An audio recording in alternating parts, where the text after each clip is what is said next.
Hey, I'm here with my good friend Chris Clayton, coming to us live from Nashville, Tennessee. How's Nashville this morning, Chris? It is great. The sun is out and it's not as cold. Still cold, but not as cold. So we're loving life. Awesome. You know, we've had some pretty overcast days, and it's been, for us, Florida cold. It's like 50s. So it's pretty cold for us, but no sun. So I'm like, hey, I feel like I'm in Nashville because I know that a lot of times the sun doesn't come out to play. So I'm jealous because we actually don't have the sun this morning. So that's awesome. And according to the weather, the sun's going to be out for a minute, a few days in nice weather. So it's going to be great. Awesome. Man, that sounds great. Well, like I just mentioned before we jumped on here, I've had you on my list to have on the podcast for a while, probably since day one, honestly. But so I'm so glad that you're here, and I know you have so much to share. And for me personally, you've been a great hero of mine and all the things you're doing. So I'm excited to unpack that and share part of your story, with the audience. So with that, where did music all begin for you? Where did it all start? Man, I can take you pretty far back. And I may take you a little there, but music's always been a part of me. I didn't really come from a musical family. I'm a pastor's kid, really. But my mom played piano. She's a little girl. In fact, they still have her piano from being a little girl that she grew up on playing and in their home still. My dad played the drums in high school. So, it's a little bit ingrained from my parents. But as I said, I grew up a pastor's kid in ministry and in church as long as I can remember. So, but man, I really discovered music, if I was honest, probably in the high school years is where I kind of really began to get the bug. I tell this story often. We moved so I'm from Texas originally. We moved from the Dallas-Fort Worth area down to Southeast Texas in Beaumont, Texas, which is just like 90 miles east of Houston. And my dad pastored a church down there. And so we moved in the summer, and I didn't have any friends yet. So for the first time ever, my parents had cable television and we had MTV. And so I discovered, music videos and like pop culture and pop music, and started seeing all these videos of people playing guitar. I was like, I really want to do that. And so my grandparents bought me my very first acoustic guitar and a book to learn how to read. My mom plays by ear, like she can just sit down and play the hymn book by ear. And so I kind of picked some of that from her. So I would just hear songs on the radio, or even like worship songs, early worship songs or Christian songs. I would just hear, and I would just go and pick out music and pick out the guitar and just learn the chords. And so got into that. And of course that kind of transpired into meeting other people who played music in my church. And we started the band and had, everybody has their high school band. We had our high school band, and great days. Yeah. And then, we even had my youth pastor at the time, my student pastor, Andy, he gave me my first shot at leading worship in our student ministry. And back then this was like mid 90s, I'll date myself, but worship wasn't what it used to be. It was, or what it is now, I should say. It's a little bit different field. So we would go to these conferences, and I would hear these songs at the conferences, and I would buy the CD, and I'd go home and I learned them, and we'd play them in our, Wednesday night student ministry. And so that was kind of like just initial training ground. And even then, early on, bought a 4-track recorder, like cassette recorder, and was getting into like recording and trying to figure that whole world out. And, I'm a CCM junkie. Like I used to get CCM magazine and read about this magical place called Franklin, Tennessee, that was like where all the hits were being made in Christian music. And thought, oh man, one of these days I'm going to visit there. And one of these days, man, I'd love to live there and make music. And, it was just very far off pipeline dream for me. And so fast forward, I went to college. I moved back up to Dallas, and I went to Dallas Baptist University, continued to lead in worship there, started kind of figure out what the Lord wanted me to do. And I had this whole idea that I wanted to lead worship and write worship songs, and also produce worship songs and Christian music for people. And I had no idea how I was going to do that. Like it was just this big pipe dream, but I'm like, I don't know how I'm going to do this and how it works. So green at the time. And that I was just like, I don't know how this all works, but I'm going to pursue it. And I met my wife, Kara, there. We just celebrated 21 years. And congratulations. Thank you. And we met there in college. And I had this actual plan actually to go to DBU for a couple of years and then transfer to Belmont University here in Nashville, because I was thought, I want to get a couple of years of basics out of the way, and then I'll move out to Nashville and I'll pursue the dream. And I met my wife the first semester, like the first week of my freshman year, and that completely changed everything. Like I was dreams you know change. What? Yeah, it's like, you know what? Never mind. I like this girl. I'm going to hang out here for a little bit. Yeah, she's going to be worth staying here for. It absolutely has been. And so anyway, long story short, we graduated from there, and I still had this dream. Like, I was at the time I was starting to get some calls to go out and do events to lead worship for. I was still still had the major recording bug. Like, how do I get into production and songwriting more? And man, one day I reached out to a guy that I had heard about.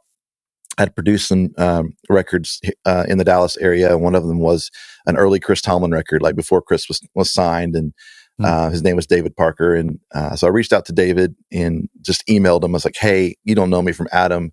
I've heard of you. You have a studio. This is what I want to do one day. Blah blah blah blah.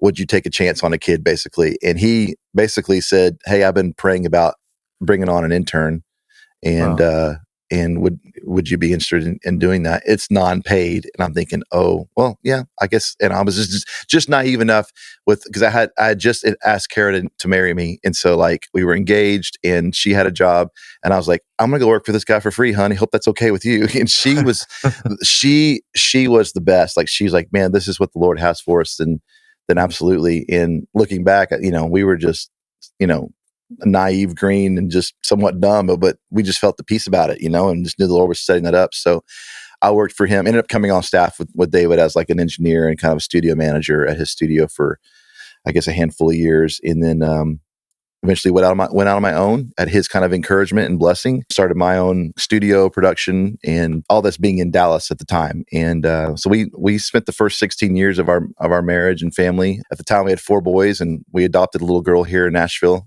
3 years ago, but 16 years in the Dallas area, just doing that, working on records for people, songwriting, and traveling as a worship leader, and spent some time on church staff as well as on a worship staff at a church there. And then I guess we've been here in Nashville 5 years. 5 years ago, we just felt like the Lord was saying it's time to move to Nashville. And, at the time I was like, man, I'm 38 years old with 4 kids. Like, that feels really not the Nashville dream way of doing this. But at the same time, the Lord's like, He's like, I don't know where you're getting that information at. Like, this is my timeline, not the world's timeline, basically.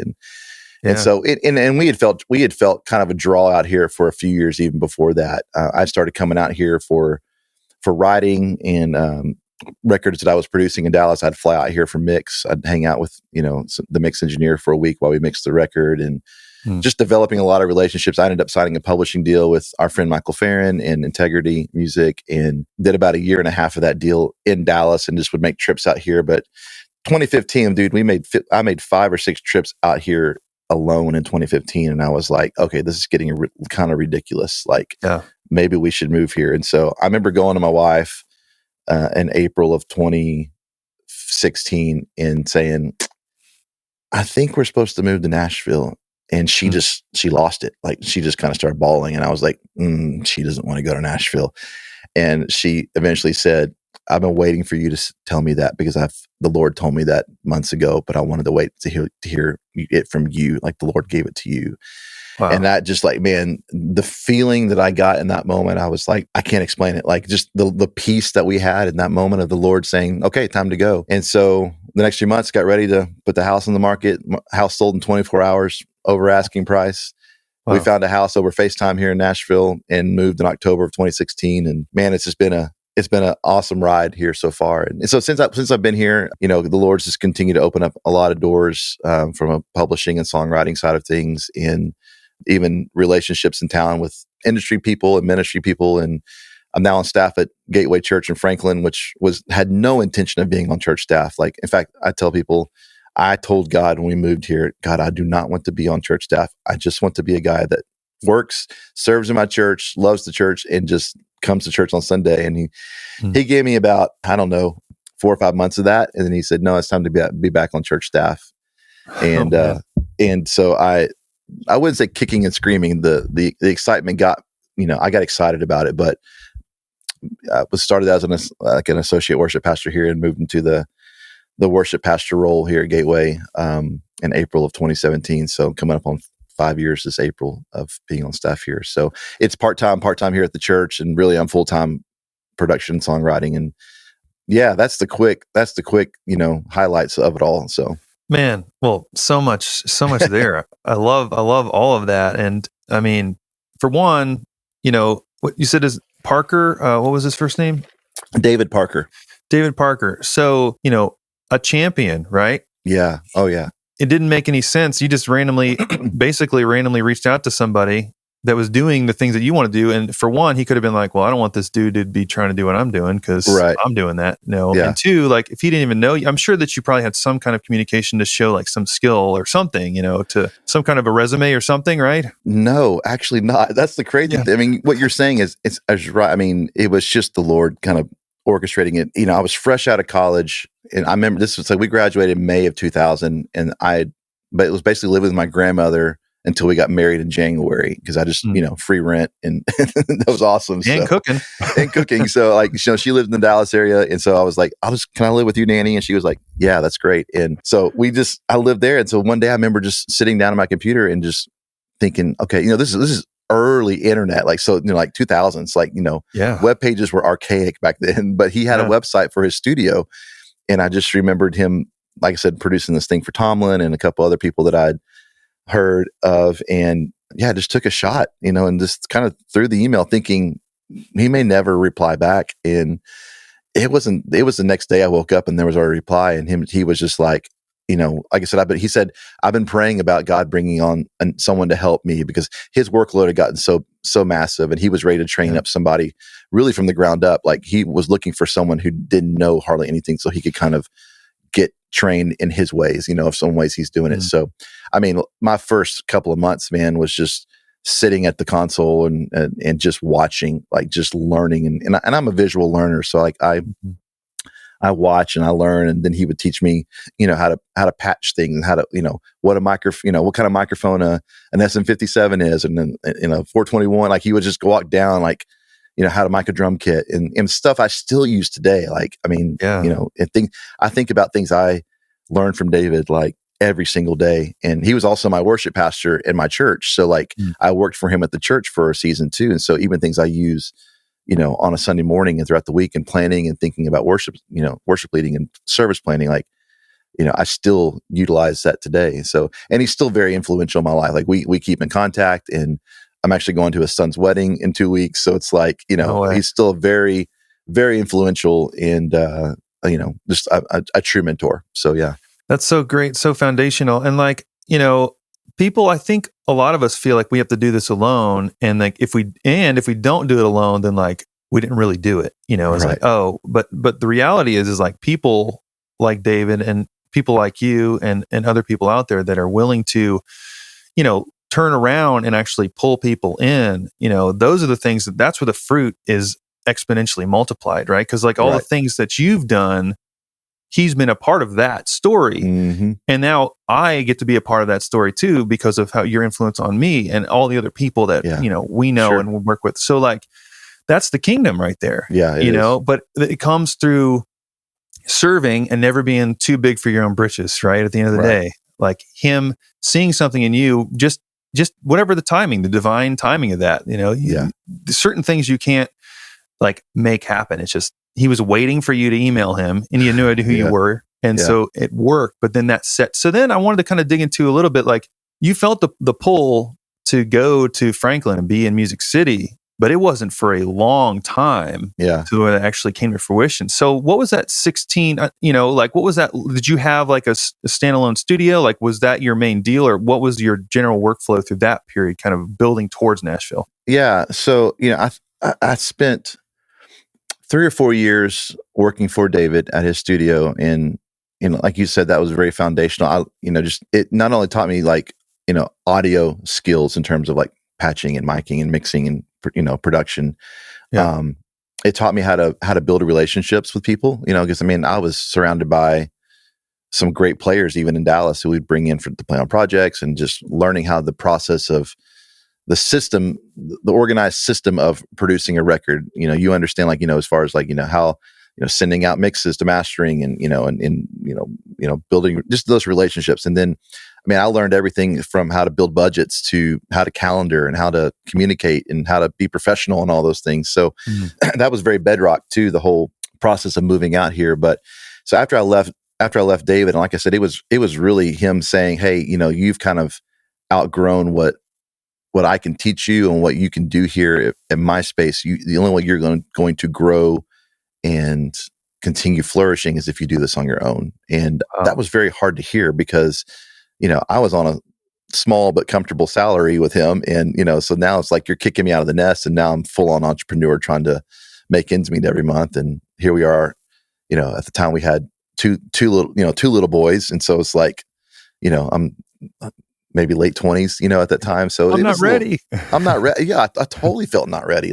But it was the best thing he could have ever done for me was, nudge me out of the nest and go, no, it's time to go fly. And, so I did spend the next few years out of that, decade or so. I had a studio in my house, and just, it was a true home studio. My wife was so gracious, as yours is too, to have it in your home and, and have, people in and out of our home almost every day working on records and writing. And just, again, it was just kind of just building, it was just doing reps every day of all that and just getting better and better at it. And then, but man, I learned quickly, and I will say this, it was a true ministry for us just because we were getting to have people in our homes to just love on them and help pour into them. So like you said, as I was learning the things I learned from David and the things I learned early on in my career, I just kind of just let it flow through me into other people, the way we would write songs, the way that we would produce records, or just conversations about ministry. It's just like, man, it all flowed from this foundation that I had early on in my career. But yeah, then like I said, we felt the urge to move. Early on, I had this idea that I wasn't going to be good enough for Nashville, type thing. And like, I was confident in my work, but I just knew that was a whole nother level. So when the Lord called us to go to Nashville, I just felt a sense of excitement, but also a sense of insecurity, because I'm like, man, I'm moving from I'm a somewhat larger fish in a smaller pond in the Dallas area, because people knew and respected me what I did there. And now you're asking me to become a very small fish in a much more massive pond, the ocean. Pond, right? Yeah. The pond, and even work wise, like, I connected with our friend Seth Mosley, and that's a whole nother story, and I'll tell if you want me to, but yeah, for sure. Yeah. So like Seth and I didn't know each other from Adam, and he has his podcast, and this is like 2016. So it just launched out. And I remember hearing one time on the podcast, he said, hey, we're always looking to expand our team. And so if you are interested, you can contact us here at Full Circle Music. And I was like, we're about to move to Nashville. I've got a job. I can get a job with Seth Mosley. This is perfect, and not knowing that's not how it necessarily works, it's just like, so I somehow, some way, and to this day, I cannot remember how I got his email, like his personal email address. I don't know how I got it. And so I emailed him one day, and again, me and emails. I emailed Seth one day. I was like, hey, my name's Chris, and we've got mutual friends. I'm a songwriter with Fair and Integrity, and I do production, and heard on your podcast, you're looking to expand your team, blah, blah, blah, blah. Curious to know what that means. I'm moving to Nashville, whatever. He emailed me back like in 30 minutes, like wow. Totally, like did not expect that. And I'm seeing a pattern here. Yeah, somewhat. And emailed me back like in 30 minutes and was like, hey man, love to hear some of your work. We're looking to kind of build a demo team for songs that I'm writing. If you're interested, definitely send me some of your work and we can talk about it. So of course I threw together, a quick Dropbox file and threw some stuff at him. And he emailed me back like shortly after that and was like, yeah, let's try something out. So he's like, I'll send you a session. And so he sent me a vocal or a track that was already done, but he had recorded the vocal in a writing session. So as you know, you capture a quick vocal. It's not perfect. It's barely just hanging on, but my job's to make it like stellar, because we're pitching to label and to an artist and to management and all this stuff. So he's like, I need you to tune this and edit it and, get it back to me and just kind of be your trial. So I said, okay. Well, the next day we were leaving, my whole family and I were leaving to come out to Nashville to come look at areas that we want to live in. So like, just like kind of our explore trip. Yeah. And so I was like, when do you need this by? He goes, if you can get it back to me by like in a couple of days, that'd be great. I'm thinking, oh man, this is going to be tough. So I actually, brought a Pro Tools rig with me to Nashville on that trip. And I've got memories of me sitting in my passenger seat while my wife drove us to Nashville and I'm editing a vocal in the passenger seat. I remember we got into the hotel late and I'm trying to wrap it up. So I send it to him and, dude, he sends me back a long list of like tweaks. Like this section is still not good. This section is still not good. All to say, I felt very humble, but I also felt very excited because I was getting feedback from somebody going, yeah, man, this is good, but this is not good. This is good work on this. And so, I ended up going back and learning basically the Nashville bar of production and what it took and what it takes. And so ended up ended up coming on kind of his demo team for about a year and a half. Just got to work on some great songs by some artists that we know. But all that to say, it was like a master's class education in song production. And Seth's, bar and where his team's at, it's high, and he's one of the best in town. And so I was so honored and privileged to be able to work for him for a year and a half. Honestly, from a financial side of things, it floated us for the first year that we were here, but also it was a fast paced education of the bar being raised for music production in my world. And so, that really was what, that's what propelled me into understanding the bar that is Nashville production. Man, I'm seeing such a parallel, with David taught you the bar for Texas, right? And then you worked your way to where you had to get booted out of the nest, because you had exceeded that bar or whatever. You met the bar, I should say. Yeah. So then on your way to Nashville, God lines up this other thing, which Seth is another one of those guys. He's personally done that kind of thing for me too, where it's like he's looked back and helped me. Like I don't understand the opportunities I've personally had because of Seth's just kind heart and openness to serve. But same deal. So then he gave you a crash course without you even knowing it or even asking for it in the Nashville bar, and then a year and a half later, all of those skills, now you're combining the David stuff and all that experience, and then the Seth stuff and all that experience. So now you are where you are. So I'd love to after that year and a half, so you've been, at that point, you're already, producing on your own also, because you weren't solely doing the demo stuff, right? Your Seth stuff, you were doing other projects as well. Did you bring over clientele from Texas, or how did that work, like your other clients? Well, it's funny because when we moved here in October 2016, and man, I did not have a record on my schedule until February of 2017 after we moved. I mean, so that was so it was truly big step of faith financially. Like at the time I was still traveling as a worship leader and I had some dates on my calendar. So, but it was a true step of faith, just going, okay, well, we're supposed to move out here. It's obvious that we're supposed to do that. And we just know the Lord's going to provide. If he's called us out here, he's not going to let us just sink. And that's where really the Seth work began to come in. And I feel like I kind of went to school for a little bit before I really kind of jumped back into records. So, I didn't really bring clientele from Texas. So it was a true kind of reboot, if you will, of clientele.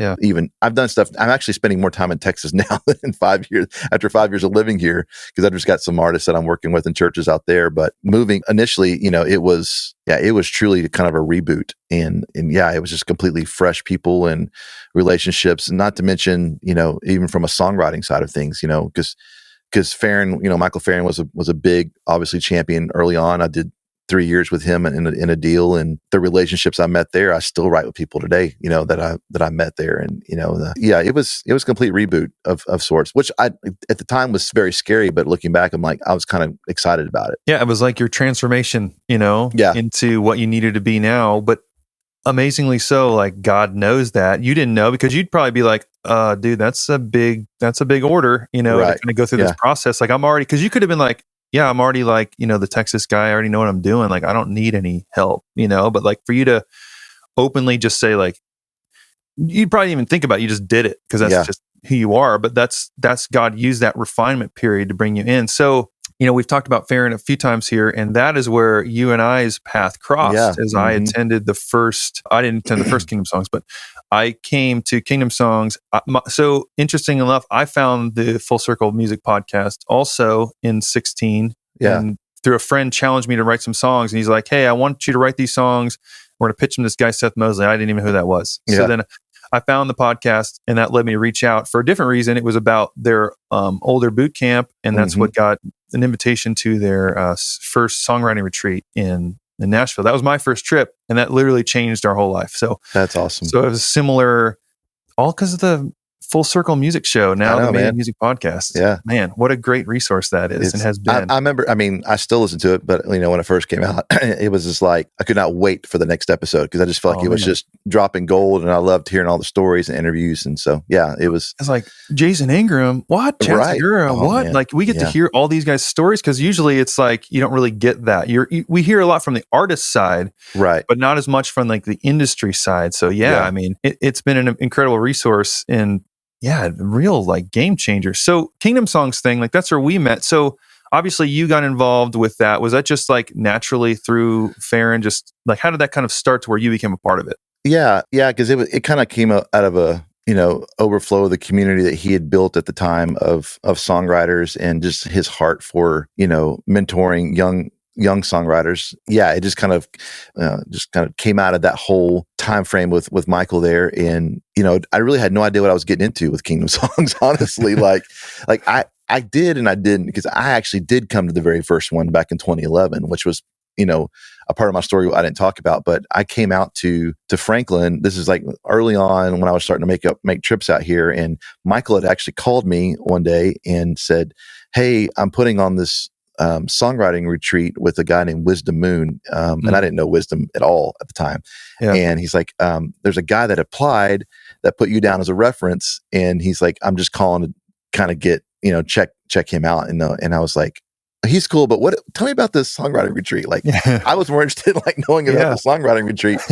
And he's like, "Oh man, I don't know. I think you're probably, you're probably above this. Like, you're more experienced." And I said, No.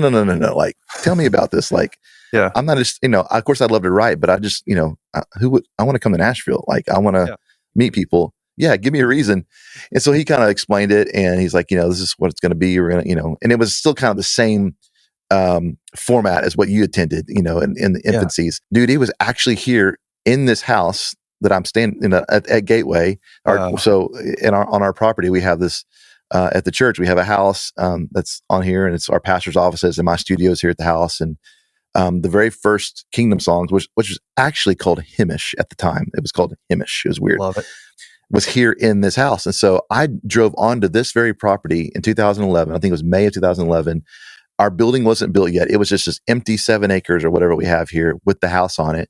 And I drove up to this house, and I'm coming to the songwriting retreat, and I know nobody except for Michael Farron. And that's where I first meet Dustin Smith. That's where I first meet Mike Murray. I first meet Jenny Riddle.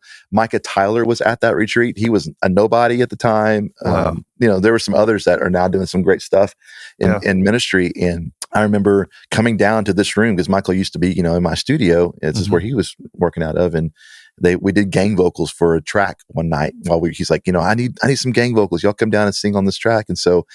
And then our pastor, Charlie, this is another crazy God thing. Our pastor, Charlie, who I didn't know at all at the time, came up to just welcome everybody, at his church. And so he comes welcome everybody. And so he says, "Hey, if you get an opportunity, I would love for you to maybe prayer walk our land for us." Just, we're inviting people to come and just walk our land and pray over it as we're pressing into God about what the next phase of Gateway looks like. At the time, they were meeting at a school, and they were trying to build a building here. And so, dude, I walked around this land and prayed over it, having no idea, wow.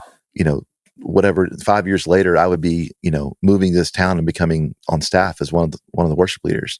And I've told Charlie that story multiple times, and we still just kind of like jaw dropping awe of what God did, and so, wow. It's just crazy. And then to be a part of that, later on in as far as helping people like yourself and others that we both know, launch out into what they do in ministry. I think about you, I think about Jonathan Turner, and I think about, so many others that have been a part of Kingdom Songs that are doing some great stuff for ministry and for the kingdom. So I have to say a couple of my own personal moments for being in Church House. For one, in that place that you're sitting now, I got to write for the first time at Kingdom Songs. I think it was the first one with Jenny Lee Riddle, and we wrote this song called "Hit the Ground Running," which is like one of my favorite songs I've ever been a part of. And it was there.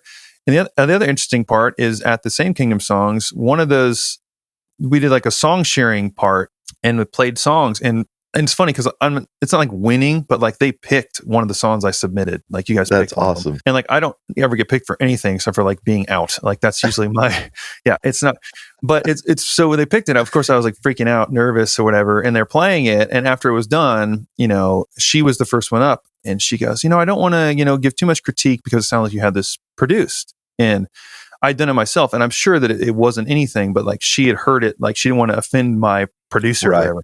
And I said something like, I did it myself. She goes, "Oh, you must be a producer."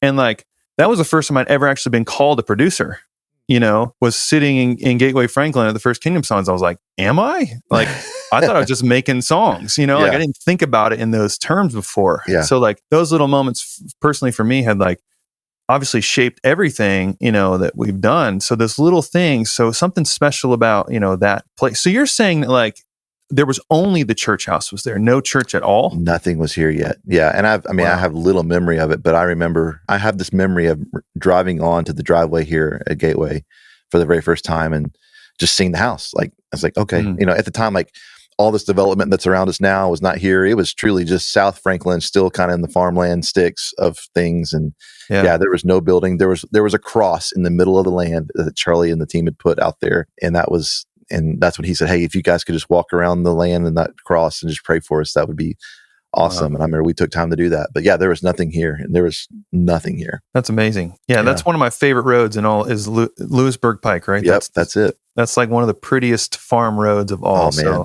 it's awesome. Yeah.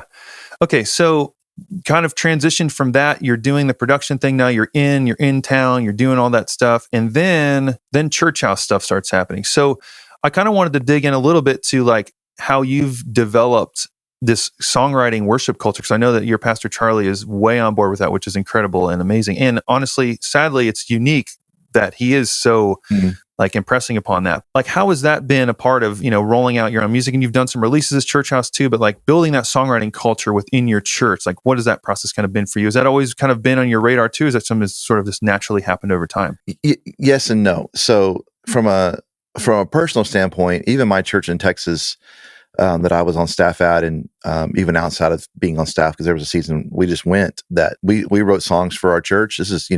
This is back before writing songs for your church was kind of the cool thing to do. Like, we just, David, like throw back to David. David was my worship pastor. I worked for David at the church as well as an associate worship pastor. And, as a songwriter himself, as a producer himself, he really wanted to write songs for our church, 121 Community Church. And so we began, writing songs there. We did our very first record like back in 2003 or 4 or something like that. And then did a hymns record, did a Christmas record. So, we did a live record and a DVD. That tells you how long ago it was. Oh man.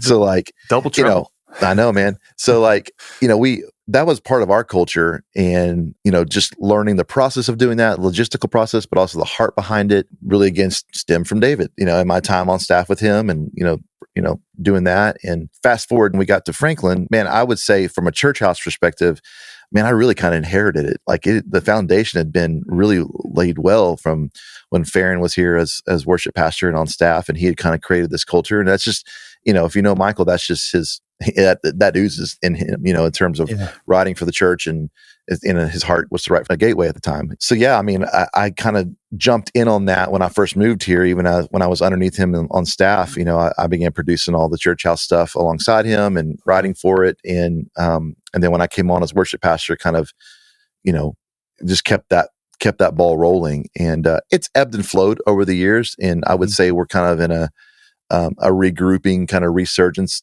time. We've since in the last couple of years, it was crazy. So like we started writing for a new record. We started a new building project. So everything kind of ancillary to that kind of got pushed pause on. So like, anything like putting out a record for that year, because we used to put out a record every year, and our pastor came to us and was like, hey, we're trying to save the money, can you just push pause? And I was like, completely get it. So we pushed pause. That was 19, and then 2020 and all that happened. So then we pushed pause again, and all the time, and then, so last year at the end of 2020, we ended up putting out a single. We put out a new single this year.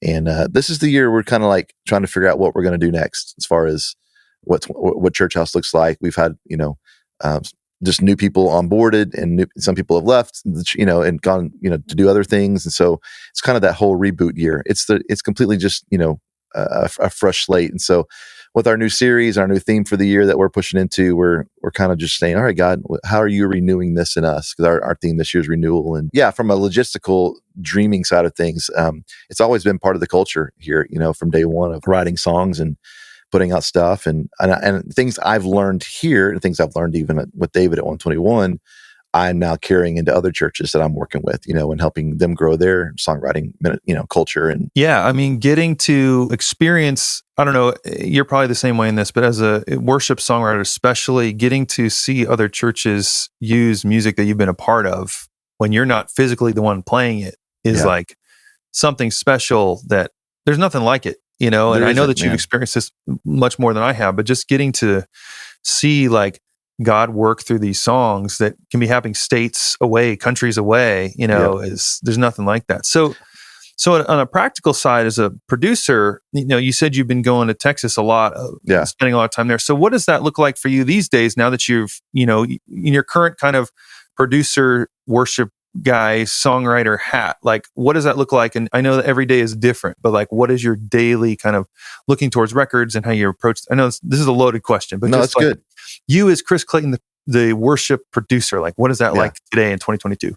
Yeah. Well, I think, big scope of things. Like you said, every day and every week looks different, which, man, I love that. Like that keeps it fresh for me because, I look at my calendar and, every week has its own identity in terms of maybe I'm writing this week. Maybe I'm not writing at all, or maybe I'm not writing as much, or maybe I'm just like, as sitting behind a computer all day long and editing a vocal or building a track or whatever. And man, that's just where I'm at right now. That's refreshing to know it's not just the same old widgets I'm moving from left to right every day. It's like there's some freshness and creativity. So, I'm in the season right now that I'm really enjoying the people that God is putting in front of me, the projects that God's putting in front of me, and the songs. Especially in the last couple of years, I'm really drawn a ton to working with local churches on their projects. I love working with artists. I still do that. I'm working with a guy right now he's a worship pastor at his church, but we're putting out a single that's it's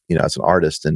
But man, I get really, really excited working with churches on songs that are being written out of their house and for their house. And so, man, I don't know if I'm answering your question or not per se, but like it's really there's no formula to it. It's just I think I love getting up every day knowing I'm going to go sit in a chair and do what I love to do every single day and what I've been dreaming about since 10th grade. Like that's the biggest deal to me. It's like not many people can say that. The more life I live and the more people I meet, the fulfillment of a dream, people dreaming to do what they want to do, feels less and less. And I'm trying to instill that in my kids. Like, and I have a senior in high school. Corbin's my senior this year, and I'm like, dude, if you've got a dream, like go for it. Like, there, you put all your energy into that. If you feel like the Lord's leading you to do that, then he'll open every door and lead every path to get to that dream. And so, I wake up every day, man, just especially some weeks when I'm working on some really great stuff, just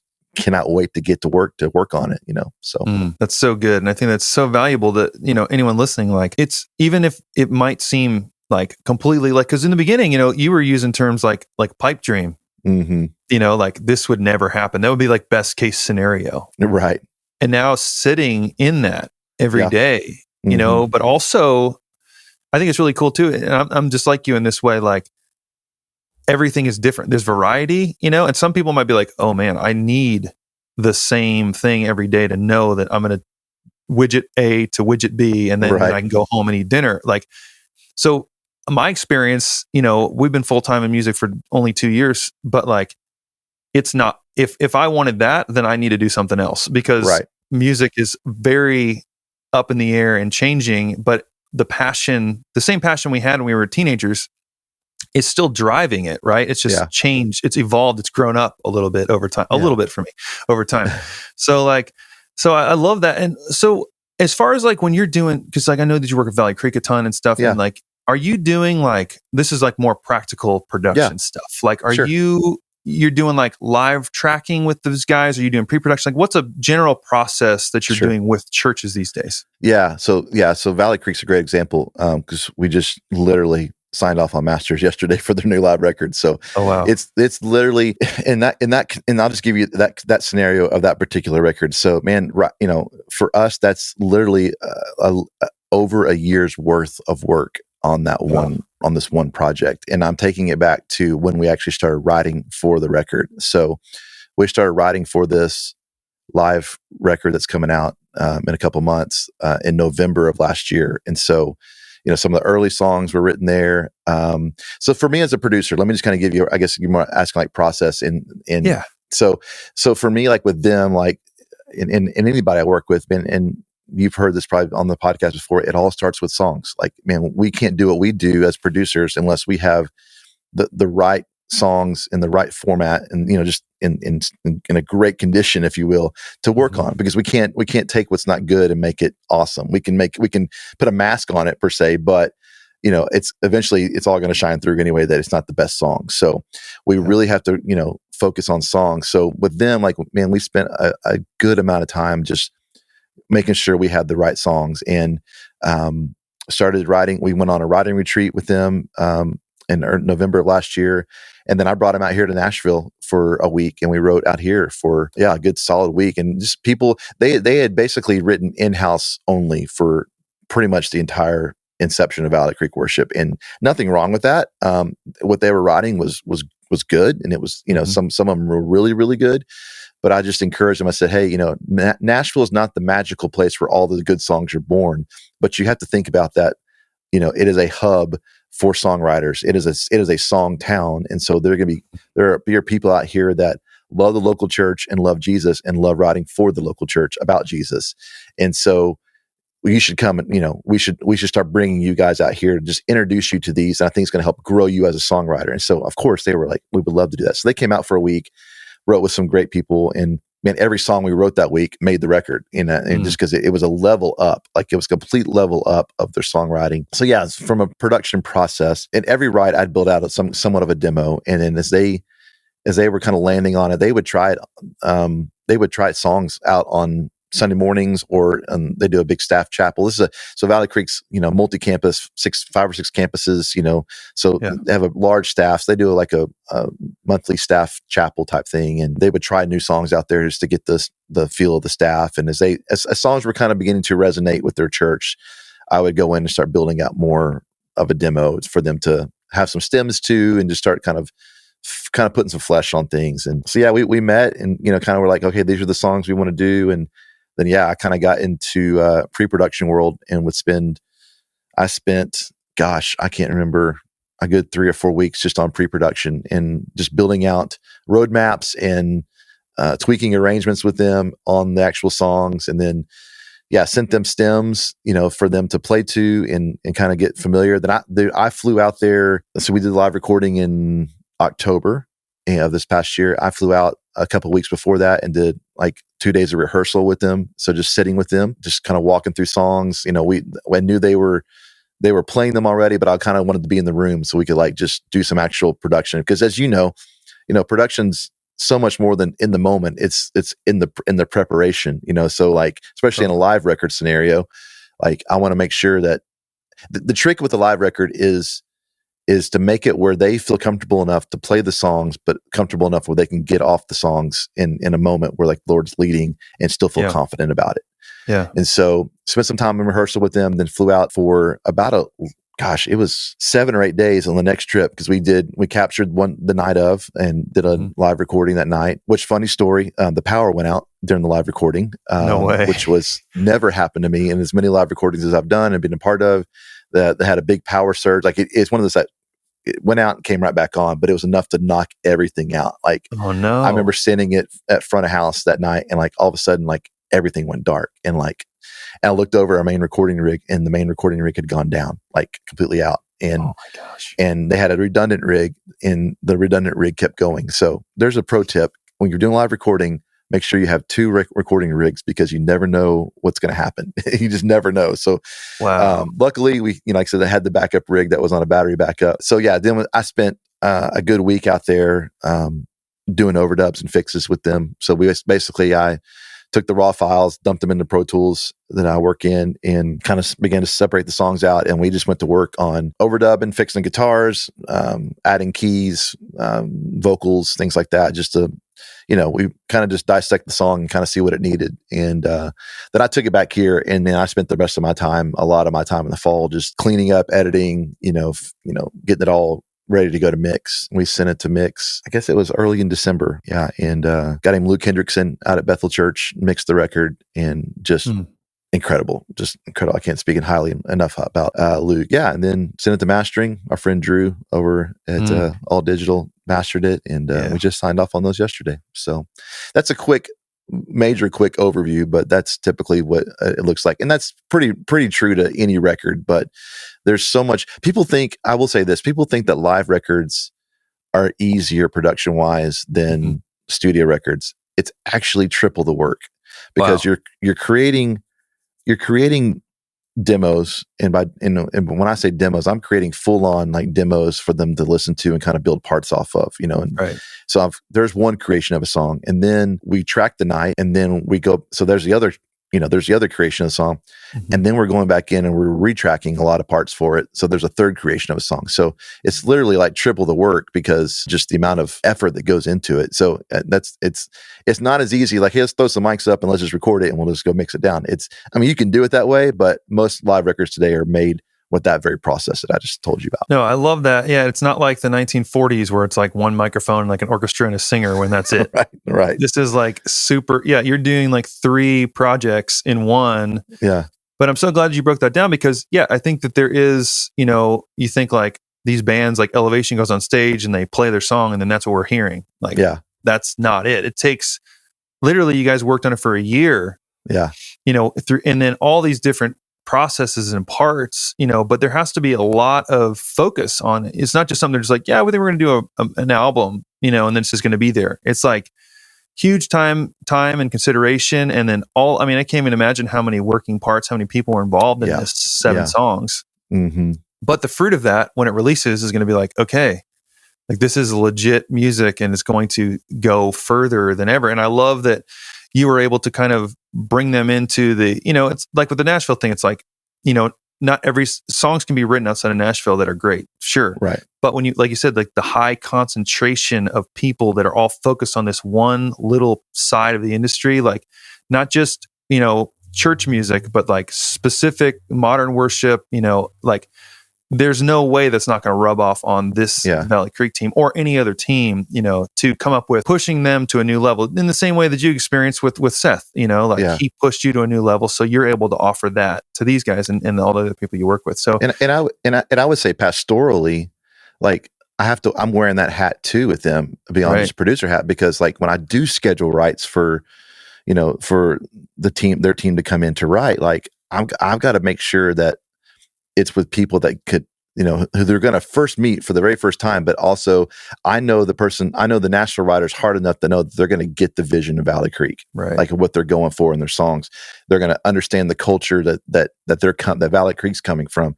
So there's a little bit of the pastor hat I'm wearing, in that scenario, going, okay, I got to link people up and make sure there's some, kindred spirit for the church, for worship, for God's people, and not just go, well, you're a great songwriter, but I know you don't believe anything you write. You know what I'm saying? It's like there's, you got to guard. There's some guardrails I have to put. And that's part of my job as a producer is to guard my artists, that I'm writing with or I'm working with, to make sure I'm pairing them right with, because otherwise I'm just wasting time, because we don't come out with a song that they're passionate about, then I've just wasted 4 hours, especially when a trip like that where they've invested time to come out here.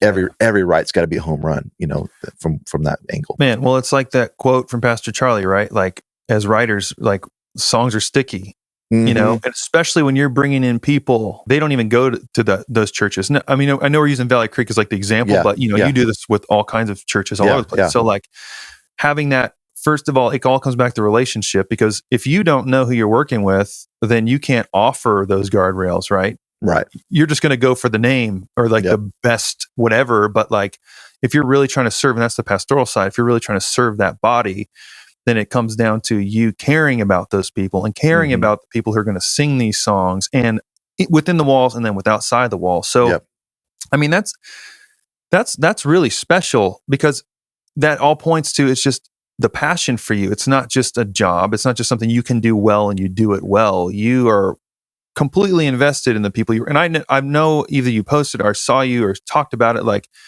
you're okay with saying no to projects if you don't feel like it's, and that takes a certain level of confidence that, God's going to provide you with the people who you're supposed to be with. And like, so can you speak to that a little bit? I mean, like, what does that look like your lens and your filtering to know, like, the relationship wise, because you don't take every project. Obviously, you're probably getting hit up all the time. So how do you kind of know what's the right project for you to take on? Yeah, I think any producer out there would tell you in their story that there was a time they took anything that called, because when you're trying to just put food on your table for your family, it's like I'll take it on. And man, I've been that guy for decades, I shouldn't say decades, but a long time. But it was recently that I just was like, I really want to be strategic. And it's not that I'm above anybody if I turn them down. It's like, I want to be the best fit for who is calling. So there's been times literally people have called and I've loved the song or I've loved what they're wanting to do, but I know deep down inside, I'm maybe not the best fit for that person to accomplish their goal. And learning to say no is honestly been the most freeing thing for me, because I've been able to focus on things that I'm really, really passionate about. Because I don't want to just take it just for the paycheck anymore. Like, I mean, obviously that's a drive of why we do what we do. It's our income. It's our living. You know, we have kids and a wife, but you know, that's important. And that's it's a very important part of it. But at the same time, if I'm stealing time away from them just to do it, then I'm not doing it for the right reason. But if I can get my family excited about the project I'm working on, like my family loves that I work with Valley Creek. Like they love, they've been out to the church with me and they met the people, and I met, their staff that I work with. And, when they came into town, we all went to dinner. So like there's already a personal connection for them. So when I talk about Valley Creek or when they hear the songs that we've written, they get excited about it. So that's the kind of people I want to be working with, is people that I resonate with. And I go, man, I can't wait to get to work on Monday to work on your record, versus like, I have to go work on this because I got to pay my mortgage this month. Like that's just not very freeing, man. Like that's not very inspiring at all. And I know I'm not going to give my best to that person. So yeah, it's an interesting thing, because there's the business dynamic of going, the water bill still got to be paid this month, but there's the passion and growth side of it for me of going, but man, I really want to work on stuff that I'm really excited about and give my all into it versus just my halfway all, So yeah, it's interesting. I don't know. So I don't have the full answer to that, why and how I do that, but that's kind of what I've been processing over the last year or so. Yeah. I mean, it's just discernment, and it's kind of figuring out, and also it's very faithful, because like it can be easy to take on every project, and, because like you said, we got to pay the water bill, we got to feed the kids, that is a necessary thing. And I don't think God gets mad at us if we do that. I mean, it's not like we're like, oh, this is terrible, I hate this, I'm going to do it anyways. It's not that extreme, but it's like, being involved with stuff, like there's certain times where I'm personally like sitting in this room and I'm like literally like getting throat burn, which is my way about to be crying, because like the song is moving me so hard. It's like, I want every song to be like that. And not every song is going to be like that, but like, I know personally, like that's something that I've started to experience more frequently.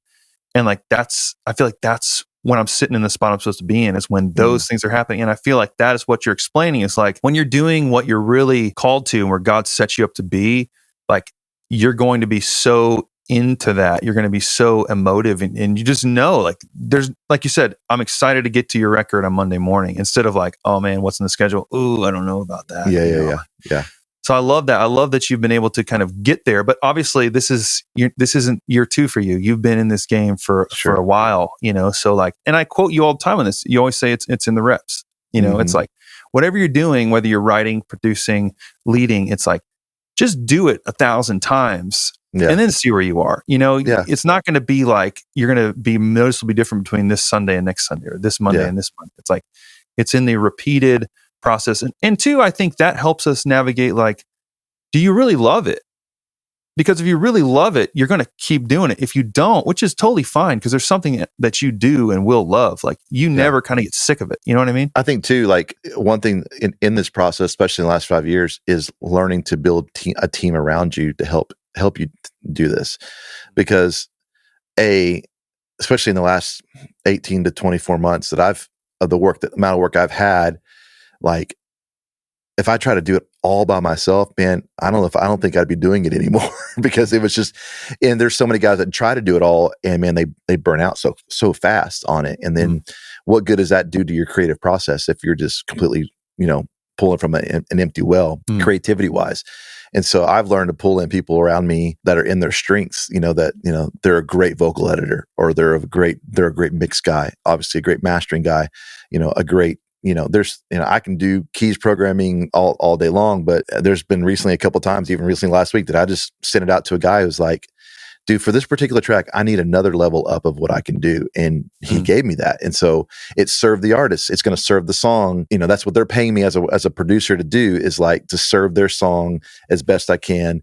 And so for me, it was like, I want this to be a home run. So I'm willing to pay a guy to do that. And it was well worth the investment. Like, it just leveled up the song so much. So all that say, team, you know, we see all these individuals like, you know, a Jason Ingram or an Ed Cash or whatever, and they're obviously a wealth of talent on all sides, but they've also learned how to build great teams around them, you know, of how to help them in their productions. Yeah, I love that. And I think, you know, we all start off doing it all, you know, but I think like recognizing, yeah, I could do that. But like, for instance, like with Morning by Morning, you know, the song like that, I'm just diving into this world personally where it's like, I want to see what, if Clayton will mix this song. And like you did, I was like, okay, that was like far beyond what I could have ever done on my own, because it's, for one, your expertise, but two, just your take, you're able to do that. And then we pushed it to Drew to master it. And it's like, he leveled that up even more. And I was like, and the best part is when we rely on team, then we can do the parts that we love the most,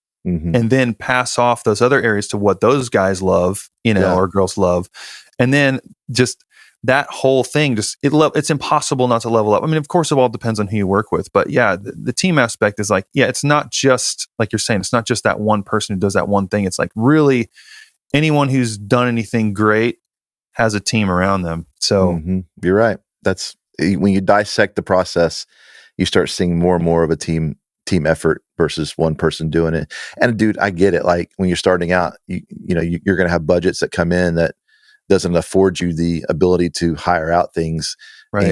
And even now, even with me doing it, like where I'm at now, I have to be very, very strategic about those moves for me. When you build a team, you have to start, you know, those people cost money.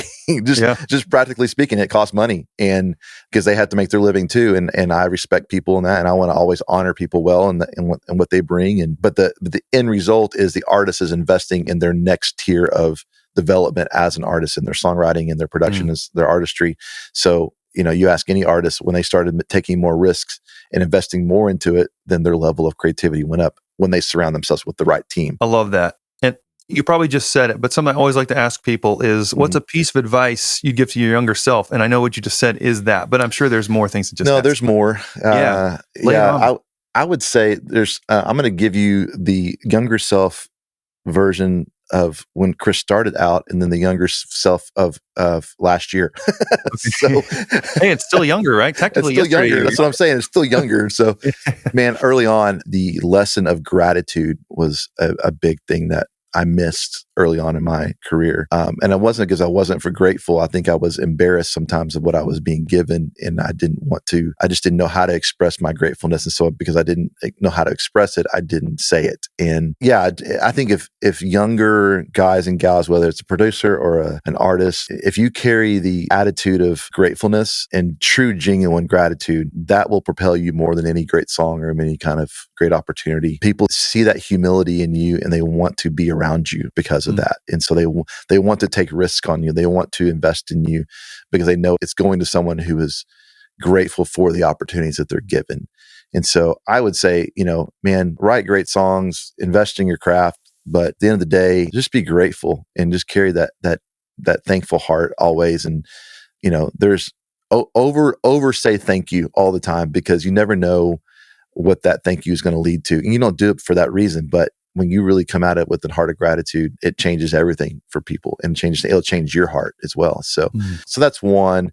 And then, dude, about a year ago, the Lord just really struck me with something that, man, deep down, I probably knew this all along, but I just didn't want to believe it. I guess everybody moves to Nashville. You don't have to move to Nashville to do this, but like everybody in creative art, especially songwriting, Everybody wants the next big thing. Like, you know, a songwriter wants a publishing deal. You know, a producer wants to record the next A-level artist, and there's nothing wrong with those dreams at all.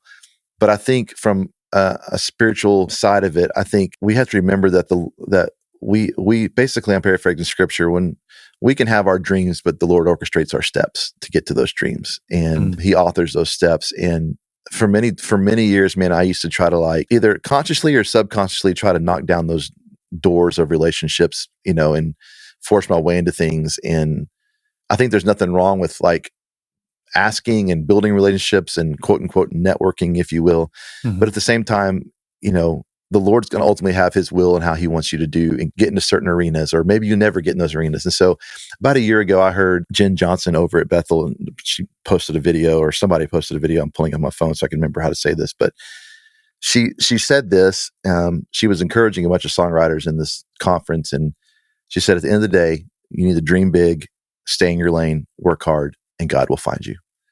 Mm-hmm. And I was like, interesting. I've known that, but I didn't want to believe that because I felt like I had to do all the work. And again, God honors hard work. That's part of this quote unquote formula she's giving, but it really changed my perspective. And so all that to say, about a little over a year ago, I just like, you know what? I'm sitting in a town that I used to dream about working in. I'm working every day in the field that I've used to dream about as a high schooler. And I'm putting food on the table, and I'm providing for my family, and I've got great friends and relationships. So why am I not satisfied? Like, why is this still not, And I kept thinking, this is what the Lord gave me as a dream years ago, and I'm doing it. So why am I still not happy? And I was like, all right, that's it. I'm going to basically put my head down, write the best songs I know how to as a songwriter. I'm going to grow in that craft, but I'm going to write the best ones I can. I'm going to work my tail off on productions with artists and churches and do the best that I can. I'm going to work hard through all that. I'm going to stay in those lanes, and I'm going to stay humble, and I'm going to see what the Lord does. And man, the weight that came off my shoulders in that moment is unexplainable, bro. Like, are there still dreams that and goals that I have? Absolutely. Is it still wrong for me to push into those? Not at all. But the Lord said, basically, just stay faithful where you're at, stay in your lane, work hard, and I'll find you when I'm ready for you. And I was like, okay, Lord. And so out of that, I would say there's some things that God's done in this last year that I've been like, okay, I think I see him working because of what he's asked me to do. And there's still things, like I said, on my radar that I still would love to do, but man, I'm waiting on him to move it and not me. And so all that to say, my advice would be work hard and dream big, stay in your lane, and let God orchestrate all the steps to get to where you go. Man, wow. Thanks for sharing that. Yeah. So that brings me to delight in the Lord, and he'll give you the desires of your heart. Yeah. Okay. I would always read that verse and be like, that's like the Santa Claus verse. You're like, right. God's cool and you'll get whatever you want. You know, but then, digging into that deeper, I feel like it's pointing to exactly what you're saying. It's like, when we delight in the Lord, we say, God, I want what you want for me.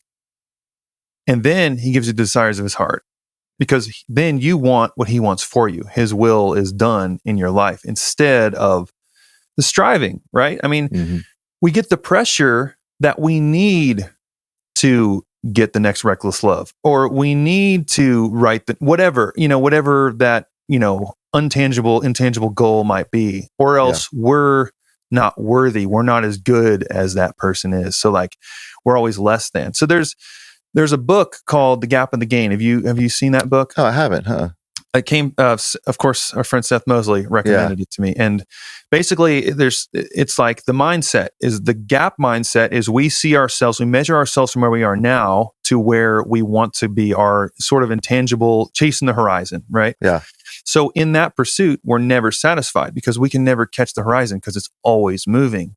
But when we operate in the gain, we're measuring ourselves from where we are now backwards to where we've been, which is exactly what you're saying. So when you live in the gain, you're grateful because you see how far you've come. When you live in the gap, you're seeing how far that you wish you were. Yeah.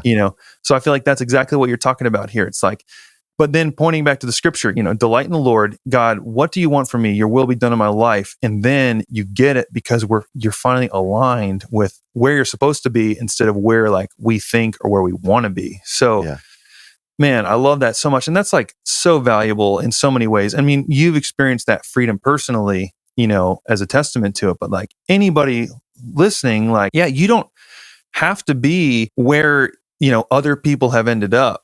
You're supposed to be where you are now.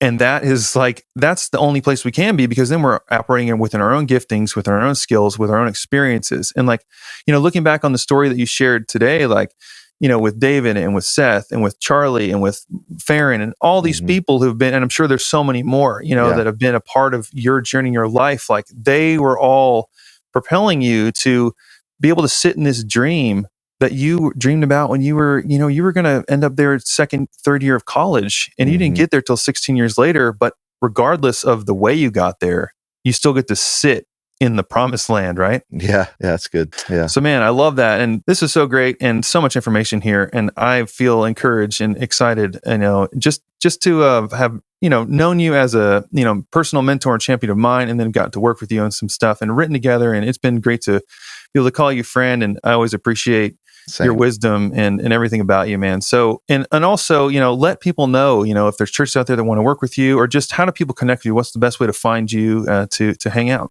Yeah. Well, socials is, I love being on there, and Instagram is Chris M. Clayton. Yeah, that's probably the easiest. I'm on Facebook. I don't know what that one is, but but Instagram's the best way probably. Cool. But then, my website is just chrisclaytonmusic.com, and here's stuff that I've worked on and in contact that way. So sweet. Well, I'll link all that below in description and YouTube and all the other places that will end up. But awesome. Definitely reach out to Chris if you want to do some incredible work, because he is great at what he does. So thank you, brother. And before we go, I'd love to pray over you, as I always like to pray over people. So thank you, man. Appreciate that. God, thank you so much for Chris. Thank you so much for Kara. Thank you so much for his entire family and all the things that he's doing, and just stewarding the gifts and the dreams you put in his heart, God.